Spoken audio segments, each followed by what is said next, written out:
Muli po isang pinagpaalang araw po sa inyo lahat sa oras pong ito. Taos puso po akong nagpapasalamat sa ating dakilang Diyos na banal for continually giving me a privilege opportunity na patuloy pong magamit yung instrumento na makapagbahagi po sa inyo ng kanyang mensahe, salita, mga mensahe, salita po ng ating Panginoon na patuloy pong magiging patnubay, gabay natin sa ating mga buhay, mga mensahe, salita ng ating Panginoon na patuloy pong magbibigay sa atin ng kaalaman kung paano po natin magawa, matupad ang kalooban ng Diyos at salita at mensahe po ng ating Panginoon na patuloy pong magpapatatag sa ating pananalig at pananampalataya sa Kanya. Muli po, sa panguna ng Banal na Espiritu at sa ngalan po ng ating Panginoon Jesus, nais ko po muli magbahagi sa inyo ng mensaheng title, Don't Take God's Grace a License. Ayan po, huwag po daw natin na gamitin ang God Grace bilang lisensya.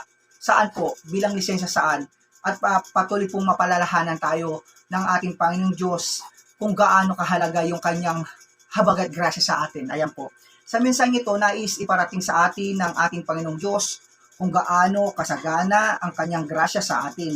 At sa mensaheng ito, nais din tayong paalalahanan ng Diyos kung paano mapapangalagaan ang grasya niya na ibinigay sa atin at paano natin ito magamit ng tama sa ating mga buhay. Ayan po.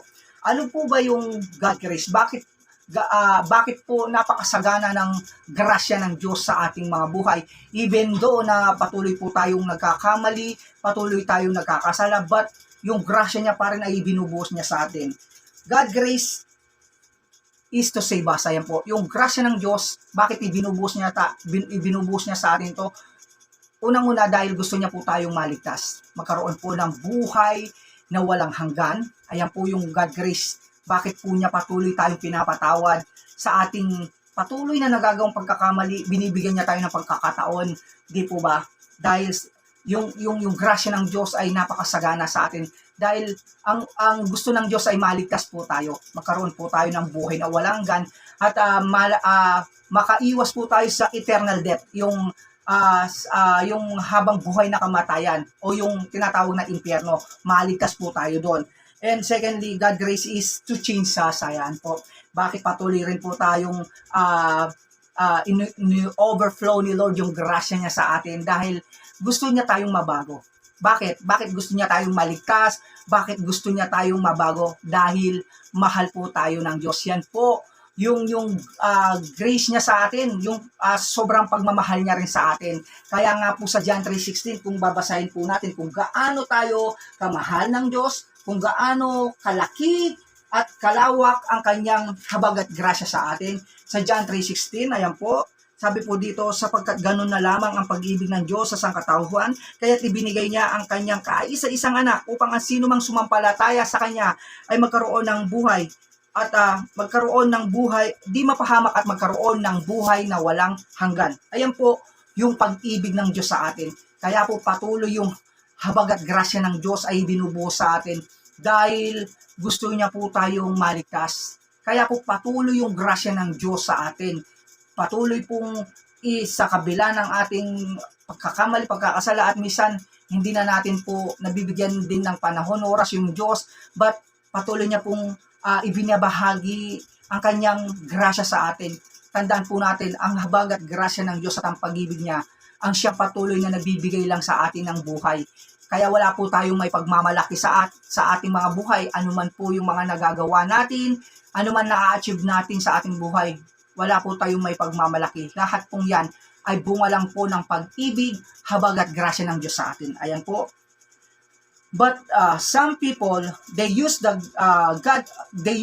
grace of God as a license upang maging tama ang mali nilang ginagawa. Ayan po.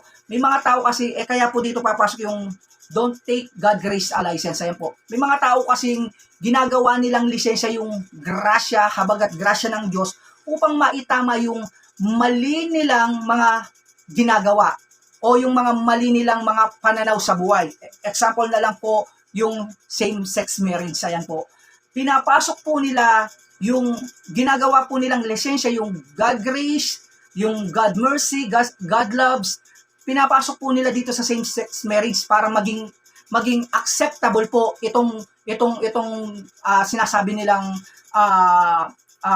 batas, 'di ba? Pinapasok nila po na magiging okay to, magiging ordinaryo, magiging parang magiging okay lahat dito, yung same-sex marriage. Gusto nilang ipakita dito na, di ba mahal naman tayo ng Diyos, di ba? God grace. Kaya po, minsan, maraming mga tao talagang gumagamit ng lisensya sa grasya ng Diyos at sa pag-ibig ng Diyos upang talagang ma-promote lang yung mga bagay na hindi tama. Kaya sino ba yung mga taong madalas ginagawang lisensya yung grasya ng Diyos sa kanilang buhay? Ito po yung mga taong ayaw ng katotohanan. Yan po. Yung mga madalas pong gumamit bilang license sa grasya ng Diyos ay yung mga taong ayaw ng katotohanan. Yan din po yung katotohanan. Yan po, ginagamit nila yan kapag, di ba pag share po natin yung truth sa kanila at sasabihin nila, di ba mahal tayo ng Diyos? Di ba kinakahabagan tayo naman Diyos, maghingi ka lang ng tawad sa Kanya, papatawarin ka niya, di ba? Yan po, mga taong ginagamit na lisensya yung grace of God para po hindi nila ma-accept yung katotohanan. Pero nasusulat po sa John 8:32 na si Jesus ay katotohanan ang magpapalaya sa iyo. John 14:6, mababasa rin po natin diyan na ang Diyos ay lagi pong gusto niya ang katotohanan. Kaya po sa mga taong ayaw po ng katotohanan, sila po yung madalas gumamit ng lisensyang ito. Yung license ng pag-ibig ng Diyos, grasya ng Diyos, ayan po, dahil ayaw nilang katotohanan. Pangalawa, ito yung mga taong ayaw pong mabago talaga. Yung ayaw mabago, dahil nag-enjoy sila doon sa mga bagay na ginagawa nilang mali, then gagamitin nilang lisensya yung God grace para lang hindi sila mabago, para lang maalis yung mga parang guilt nila sa sarili nila. Lagi nilang pinapasok yung God grace, yung mahal tayo ng Diyos, na kahit ano man, basta gumawa ka ng mabuti. Tandaan po natin, hindi po sa kabutihan bumabase ang Diyos sa mga gawa nating mabuti. Dahil kung babasahin po natin yung Old Testament, sabi niya, ang ating mga mabubuting gawain parang maruming basahan lang sa paningin ng Diyos. Kaya, hindi po sukatan din yung ginagawa mong kabutihan, pero may mga mali ka namang ginagawa na mas lumalabag doon sa kalooban ng Diyos. Yan po ang katotohanan.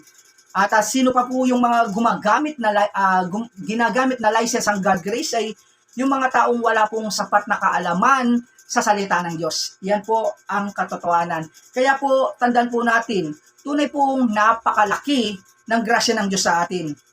Kaya sana matuto tayong pangalagaan ang grasya ng Diyos at gamitin ang grasya ng Diyos na ipinagkaloob sa atin upang tayo ay patuloy na maging mabuting tao, maayos at patuloy sumunod sa kalooban at makapagbigay ng kapurihan at karangalan sa Diyos. Tandaan po natin, napakalaki po talaga ng habag, pag-ibig ng Diyos sa atin. Kaya nga po, even His only begotten Son gave to us upang tayo po ay maligtas, hindi po tayo mapahamak, at patuloy po tayong mabago. Yan po ang kalooban ng Diyos sa tao. Yung patuloy po tayong mabago, na makawangis ang Panginoong Yesus, patuloy po tayong maligtas at patuloy na makapagbigay ng kapurihan, kaluwalhatian at karangalan sa Kanya. Kaya po sa mumunting mensaheng ipinagkaloob po sa atin ng ating dakilang Diyos na banal sa oras na to, patuloy po tayong pinapalahanan ng ating Diyos, na patuloy po tayong matutong magpahalaga sa lahat ng bagay na pinagkakalob ng Diyos sa ating buhay. Especially po sa buhay lakas na ibinibigay niya sa atin. Huwag po nating abusuhin ang kalakasan, ang buhay na kalob ng Diyos sa atin, kundi magamit ito para sa Kanyang kapurihan, kaluwalhatian at karangalan. Muli po, patuloy kong binabalik po sa Diyos ang lahat ng papuri, pasalamat at pagdakila, at sa dakilang ngalan po ng ating Panginoong Yesus. Amen. God bless all.